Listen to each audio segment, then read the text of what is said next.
A lot of people can think, oh, hackers would never want my data. Why would anyone be interested in me? So making them understand, A, how cybercrime works and the fact that it often isn't targeted, and B, why information that they handle would actually be of interest to criminals. Hello, everyone, and welcome to the CyberWire's Hacking Humans podcast. This is the show where each week we look behind the social engineering scams, the phishing schemes, the criminal exploits that are making headlines and taking a heavy toll on organizations around the world.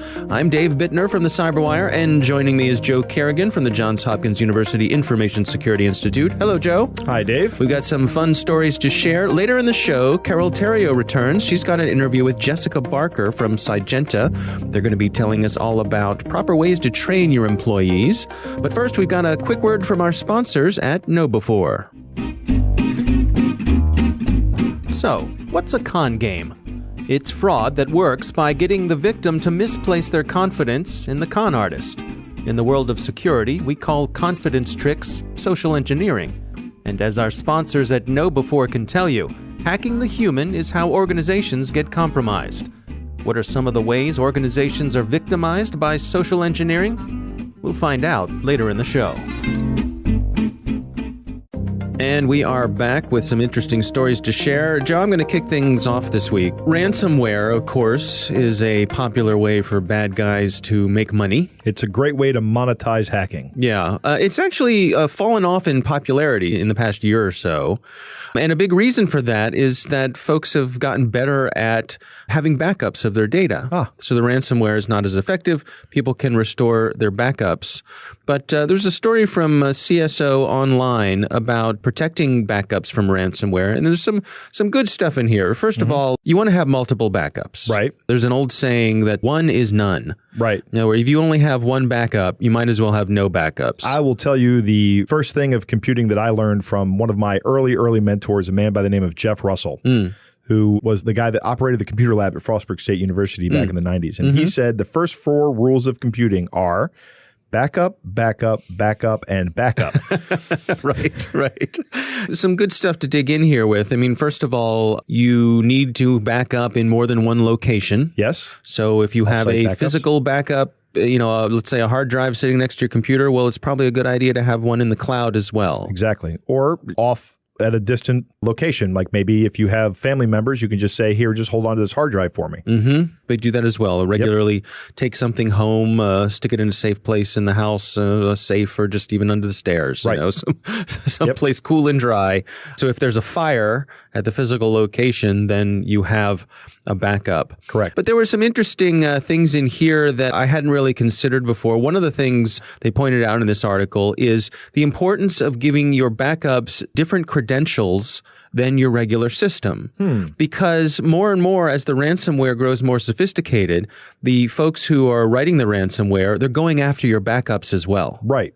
And because that's the economic incentive, right? Right. We're seeing this as an economic fight between two sides. One is the criminals who want to monetize ransomware, and the other one is the potential victims who don't want to have to pay. Right. So they're paying for these backups, and now the criminals want to encrypt those as well so they can get their money. Right. I could see how, I have a backup on my system, and I think I'm all set to go. Right. But if that backup is using the same credentials as the system, one of the things they point out here is that quite often the folks who are doing the ransomware, they'll get in your system and they'll hang out for a while before they encrypt. Right. They can be in there for months, gathering information, gathering credentials, and so on and so Laying forth. low, as it were. Yeah. So you want to have your backups have independent credentials from your system itself, so that if they get the credentials to your main system, that doesn't mean that they automatically have access to your backup, where they can mess with that or subject that to the ransomware as well. So I'm sure that backup vendors are now happy to tell you about how to secure your backups against ransomware. So it's just another step in the arms race that is security and cybersecurity. Yeah, I think about even if you have an encrypted backup and you password protect that encrypted backup, right? Just have that be an independent password that's not related to anything else. And yeah, of course, if that encrypted backup is a file, and then the attackers encrypt that with their own key, then I still can't access it. Yeah, that's true. Right. But that's the point of having it in a different place. Right. Offline from the main system. Yeah, that's physically disconnected. The best way to do it is to physically disconnect it from your computer and keep it somewhere else. Yeah. So once that backup executes, physically unplug it, carry it, stick it in a drawer, take it somewhere else. Some good reminders here to have multiple backups and have separate credentials for those backups to help protect yourself from things like ransomware. Yeah. All right. Well, that's what I've got this week. Joe, what do you got? So I have this story that comes from myonlinesecurity.co.uk. Okay. And the author of this website is saying that there's a phishing attack that is sending out infected Excel documents and Word documents. Okay. All right. And the file contains a macro that will then try to download a keylogger, either Hawkeye or Agent Tesla. Those are just two names of these commodity keyloggers. And a keylogger is just a piece of malware that does exactly what it says. It logs every keystroke that you make on your computer and reports it to a server somewhere. Right. So they're looking out for your passwords. Right. Yep. So if they see a username or something that looks like a username or an email address, the next thing they're going to look for is a password. Agent Tesla is particularly nasty because it will also capture your clipboard, which is where password managers might store passwords temporarily. Right. So if you get infected with this one, it's a really powerful piece of malware that can really mess your day up. Yeah. There are lots of different versions of these malicious messages in these documents, and they all exploit a vulnerability that was made public in 2017. All right. So once again, we find that a vulnerability from 2 years ago now is being used to exploit things. So everybody update your systems. Oh, I see. Yeah. Here's the social engineering angle of this. First, they're spoofing legitimate businesses and real people at those businesses. The attackers have got a list of these businesses and people there. So if you get an email from someone you don't know and you Google them, you'll find them. They're there. I see. Right? So it lends sort of a credence to itself. Right. Okay, so here's the clever part. Office versions since 2010 have had this thing called Protected View, which doesn't let you edit the document and doesn't let any macros run. And that's the default That's the default setting on Right. these things, right? So you have to, for every document you open, you have to actually enable editing or enable macros. But one of these Word documents contains just text that says, here are the instructions to view the contents of this document. And it's just instructions on how to enable macros for that particular version of Office, right? Another one of these documents contains a statement that reads, if your document has incorrect encoding, enable macros.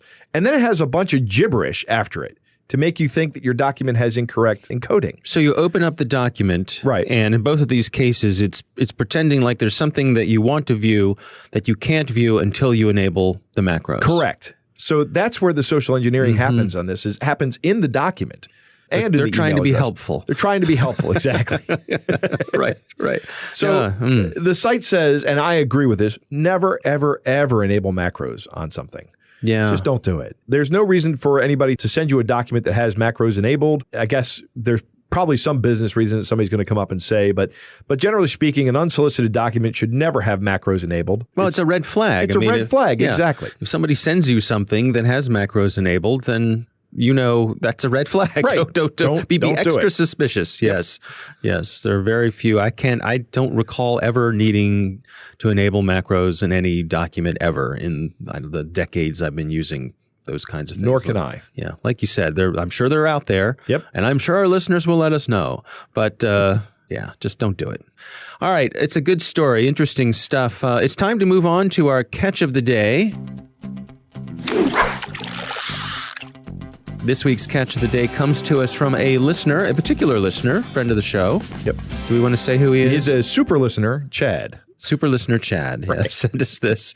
This is an interesting series of text messages between super listener Chad and someone claiming to be a celebrity. So someone claiming to be Nathan Fillion on Twitter. Yeah. And if you are paying attention closely, you will notice that Nathan is spelled with two N's at the end of Nathan.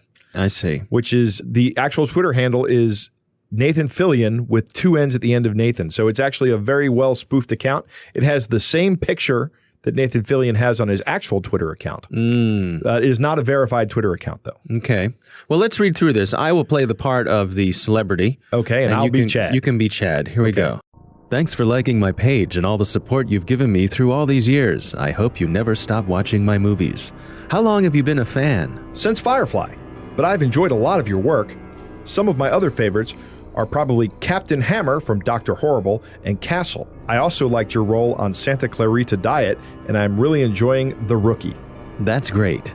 How would you love it if I get you a free VIP ticket for a meet and greet with me?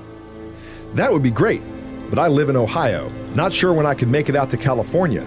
I guess I'm assuming you're in California. But if you are, I have a very good friend who lives there. She's in Oxnard. She is also a huge Firefly fan. It was actually how I met her. According to my schedule, my team and I have to be in Ohio in about 2 weeks for a filming on The Rookie. Every fan is important to me, and I have a team that picks out active fans on my fan page, and you stand out.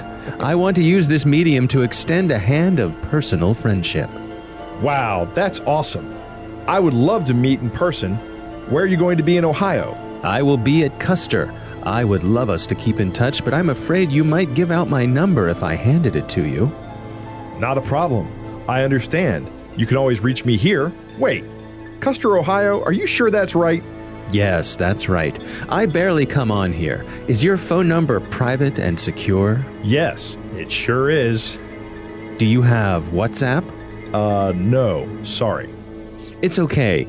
Here's my number. Text me now so I know it's you. I get random texts at times. And this is where Chad terminates the conversation. Yeah. So the red flag for Chad in this conversation was when Nathan Fillion says he's going to come to Custer, Ohio. Right? Okay. If the guy had said Toledo, Yeah. right, which is a relatively small city, then that wouldn't have fired off a red flag. But Custer, Ohio has a population of about 200 people.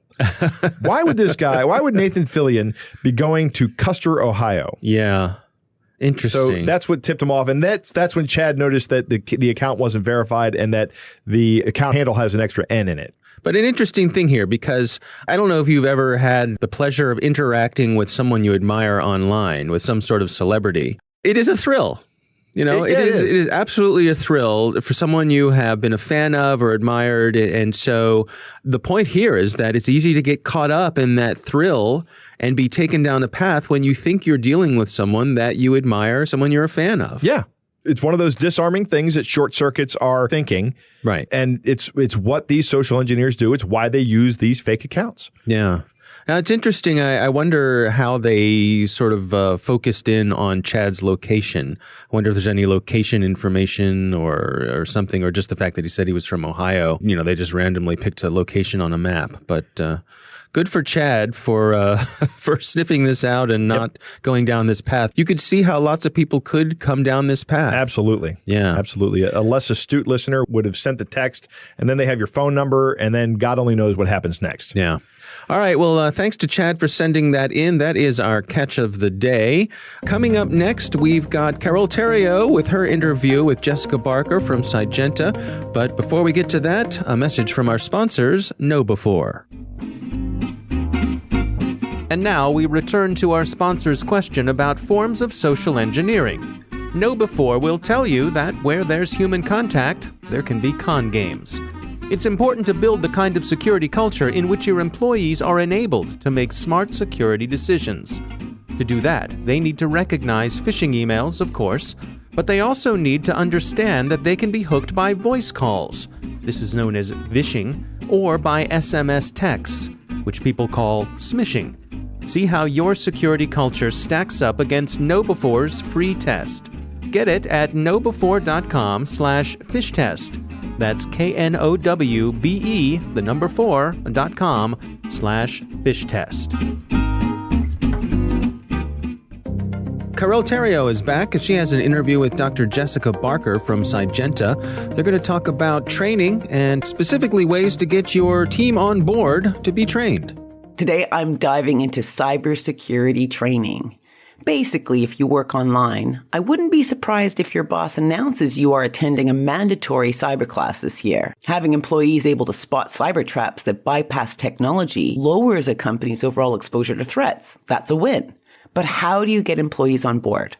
For cyber training to work, they must be engaged, interested. How do you go about that? And what can a company do if they haven't the resources to hire a top cyber trainer? Jessica Barker of Sygenta was kind enough to give us the lowdown. She's an expert on the human side of cybersecurity and trains companies all around the world. Now, just a little aside here. Just before our interview, a chimney where Jessica was staying decided to start crumbling. Now, workers on the case did their best to tiptoe, but you can occasionally hear some background noise. I'm sorry about that. So as soon as she was on the phone, I dived into the deep end and asked Jessica, how does she bypass the technophobe barrier? So obviously one of the key things is understanding what will make it relevant to them. So you don't want to just talk blanket about cybersecurity, and you don't want to give examples that won't be relevant to the people in the room. So you need to understand what their day job is and how cybersecurity relates to them. Because a lot of people can think, oh, well, hackers would never want my data. Why would anyone be interested in me? So making them understand, A, how cybercrime works and the fact that it often isn't targeted, and B, why information that they handle would actually be of interest to criminals. And how do you respond to that question? Say someone in your class said, why would an attacker or a cyber criminal focus on me? So one thing would be talking to them about their job and what they do and information they handle in that regard. But then another thing is just their personal lives, their personal information. So, their bank details, their personal data, their health data, their credit card, all of this information that you have and that you exchange when you're using the internet as a personal user all has a value. But then the people that you work with, the information you handle as part of your job, all of that will be relevant in one way or another. So for example, if I'm working with a small company who might think, hackers are only going to go after the big guys. Well, then it's talking to them about some of the companies that they work with, the supply chain that they're part of.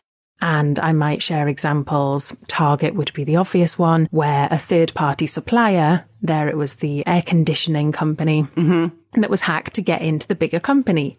So it's always about picking those examples that show them, actually, this has happened before. This has happened to people like you who didn't expect it, and these were the consequences. So would it be fair to say, it's a good method of getting people to pay attention is drive up the fear factor in a way to make them realize that there are risks out there they may not be aware of?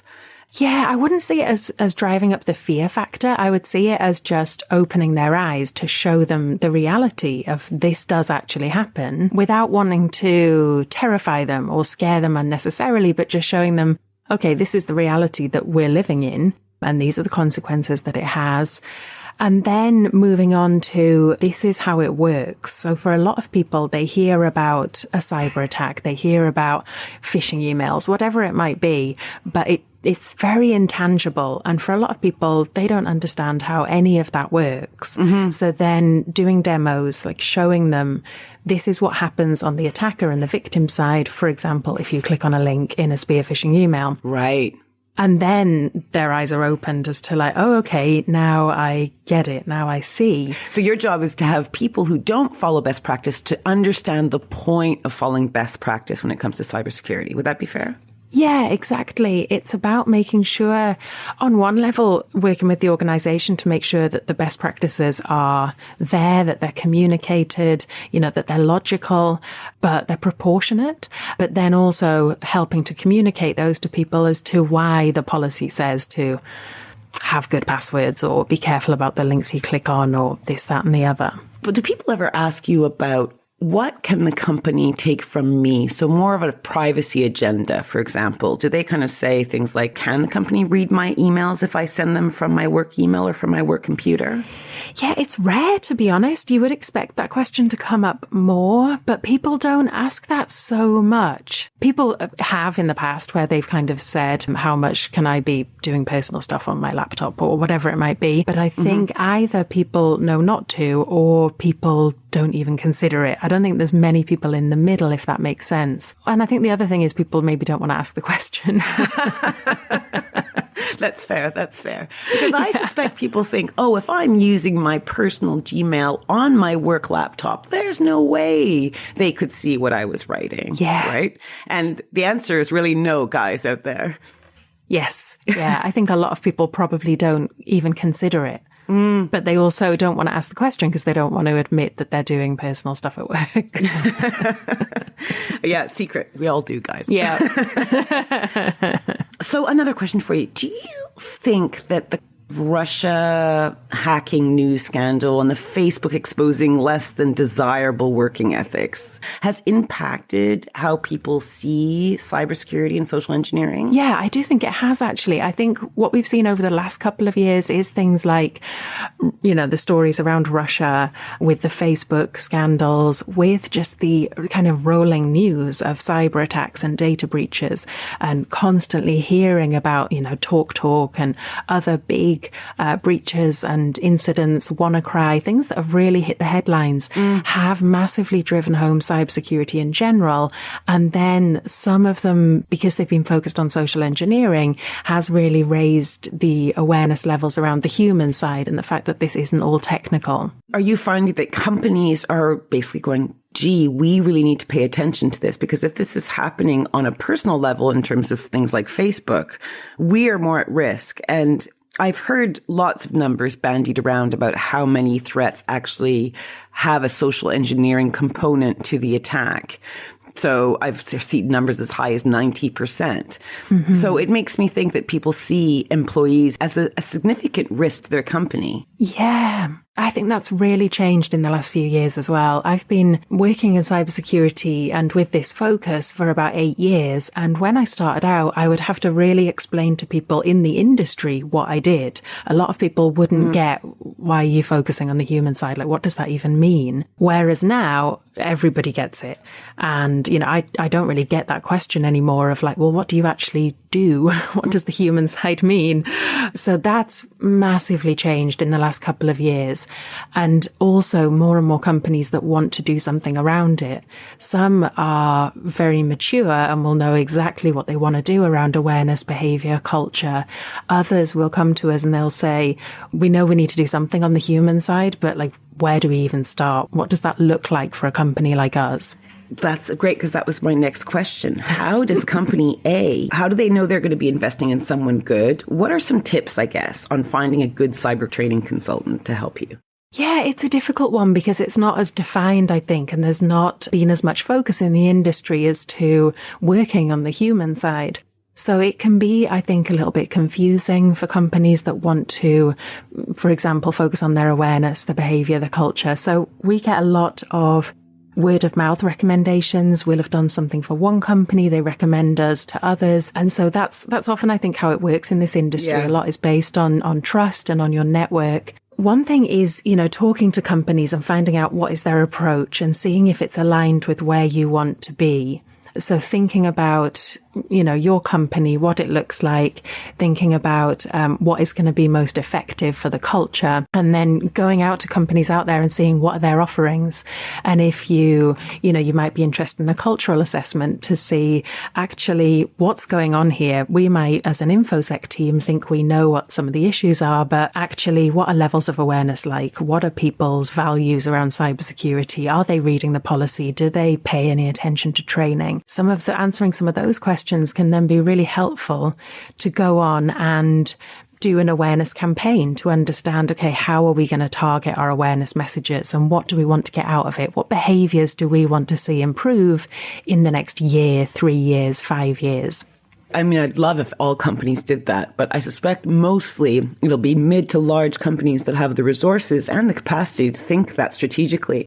What about the smaller guys? So the guys that maybe don't have budget for outside training, how do they go about, maybe they have 10 employees and they want them to be safer. If there were like 3 big pieces of advice, for them, what would you tell them? So having someone that can just talk about cybersecurity, talk about what it means in that company is really helpful, and it can be done in a fairly informal way in a smaller company. So that's one tip I would have for smaller organizations. Another thing is to make best use and take advantage of the resources out there. Yeah. So, for example, the UK National Cybersecurity Centre, they have great resources, particularly aimed at small companies. And then look at the training platforms you already use. So, for example, if people are using something like Pluralsight, then there's so many resources on there that can be used throughout the company to raise more cybersecurity awareness, or something like Cybrary. Again, lots of free resources on there that people can use to do training that's right for their role, for their pace, for their kind of position in the company. I did a few Cybraries, actually. I thought they were very good. Yeah, I think they're great. And there's so much stuff that is free and valuable and, provides great guidance out there.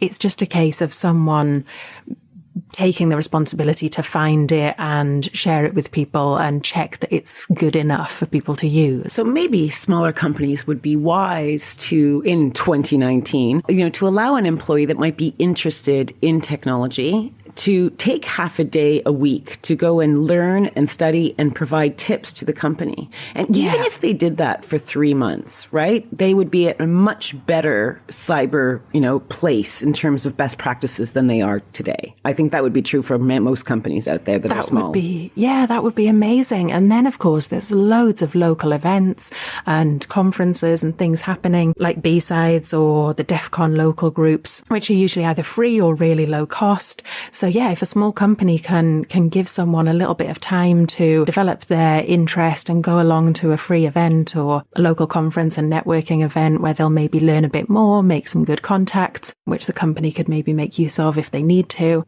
then I think that's a win-win for everybody. Now, do you think that part of the problem actually is that business owners and directors and managers assume that Kevin in finance or Janine in marketing know more than they actually do? Because I'm sure in the interview process, they're like, oh, yes, I'm very computer savvy.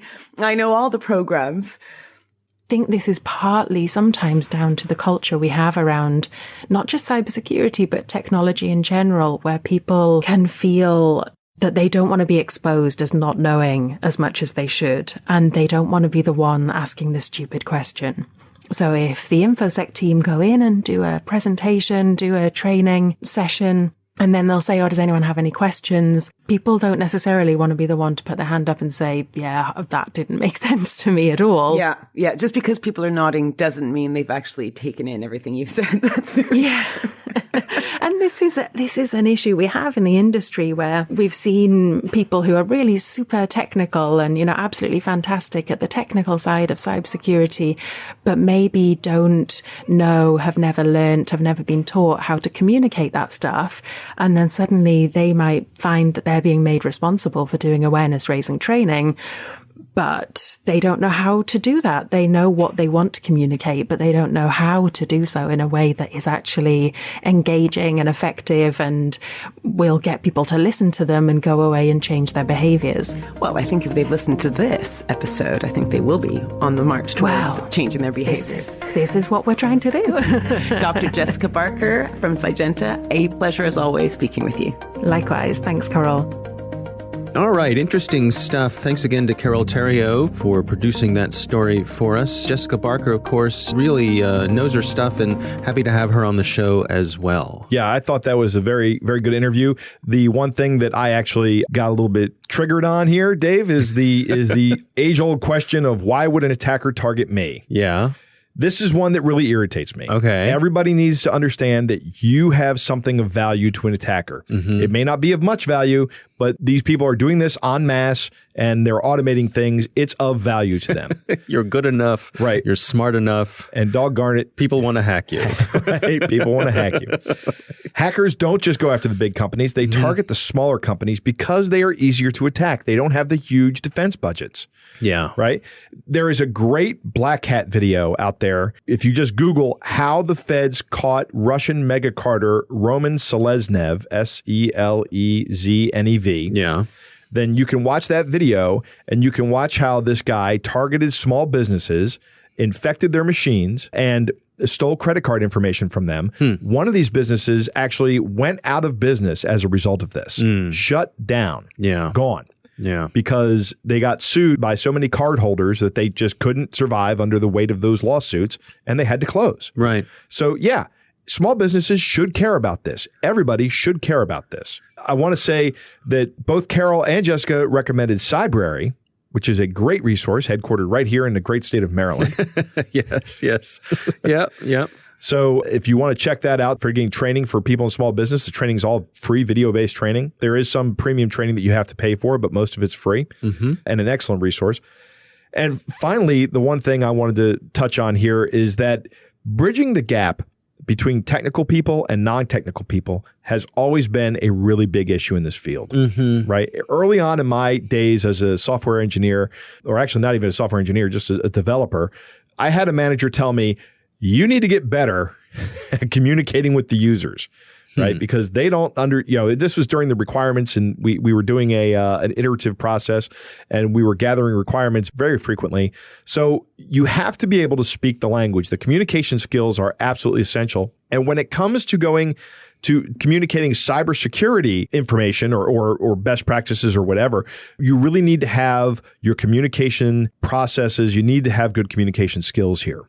Yeah, and it's imperative. I think also this notion of not being afraid to ask the dumb question. Right. But I think there's two sides of that, because I think we've also been in the room where somebody asks that basic rookie question and the person sitting across from them goes, ugh. Right. And no, have empathy. No, have empathy.